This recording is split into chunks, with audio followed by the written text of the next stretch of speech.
ನಾನು ಟೆಲಿವಿಷನ್ಗೆ ತುಂಬ ಗೌರವ ಕೊಡೋಳು. ಸೊ ಇವತ್ತು ಕೂಡ ನಾನು ಟೆಲಿವಿಷನಿಂದ ಕಾಲ್ಸ್ ಬಂದರೆ ಐ ಮೇಕ್ ಶ್ಯೂರ್ ಐ ಏಯ್ ಸೂಪರ್ ಅಲ್ಲ. Grab the attention. ಆ ಒಂದು ಯಾವುದೇ ಒಂದು ಕಾರ್ಯಕ್ರಮ ಅಂತ ಬಂದಾಗ ಅದು ನನಗೆ ತುಂಬ ಉತ್ತಮ ಅಂತ ಅನಿಸ್ತು ಅಂದರೆ definitely I'll be there, I'll be a part of the show. So ಇವತ್ತು ಕೂಡ ನಿಮಗೆ ಗೊತ್ತಿದೆ ನಾನು ಟೆಲಿವಿಷನಲ್ಲಿ ಇದ್ದೀನಿ ಅಂತ. ಪ್ರಾಬಬ್ಲಿ ಅದೇ ಅವ್ರ ಕಾಂಟೆಕ್ಸ್ಟ್ ಹೇಳ್ದಂಗೆ ಅದೇ ಬುಕ್ ಟೆಲಿವಿಷನ್ ನಾವು ಟಿ ವಿ ನೋಡ್ತಿದ್ರೆ ಮಕ್ಕಳು ಹಾಗೆ ಆಗಿಬಿಡ್ತಾರೆ.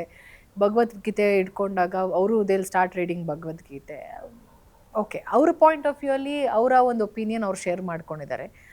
ಭಗವದ್ಗೀತೆ ಬುಕ್ಕು ಕುತ್ಕೊಂಡು ಓದೋಕ್ಕೆ ಸ್ಟಾರ್ಟ್ ಮಾಡಿದ ತಕ್ಷಣ ಮುಂದೆ ಇರೋರು ಭಗವದ್ಗೀತೆ ಓದ್ತಾರೆ ಅಂತ ಅಂದ್ಕೊಳ್ಳೋದು ತಪ್ಪು. ಸರಿ, ನಾವು ಸ್ಕೂಲಲ್ಲಿ ಇದ್ದಾಗ ನನಗೆ ಗೊತ್ತಿರೋ ಹಾಗೆ we were like 55 students in a class.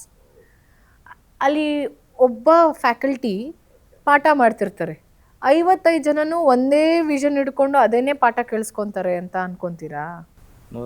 ಒಬ್ಬೊಬ್ರು ಒಂದೊಂಥರ ಮೆಂಟಾಲಿಟಿಯಲ್ಲಿ ಇರ್ತಾರೆ. ಹಾರ್ಡ್ಲಿ ಒಂದು 25-30 ಜನ ಅಟೆನ್ಷನ್ ಕೊಟ್ಟು ಕೇಳಿಸ್ಕೊತಾರೆ. ಇನ್ನಷ್ಟು ಜನ ಬುಕ್ ಇಟ್ಕೊಂಡಿದ ತಕ್ಷಣ ಇಲ್ಲ ಮುಂದೆ ಇರೋರು ಇಲ್ಲ ಮಕ್ಕಳು ಹಾಗೆ ಆಗ್ತಾರೆ ಅಂತ ಕೆಲವೊಮ್ಮೆ ಅಂದ್ಕೊಳ್ಳೋದು ತಪ್ಪು.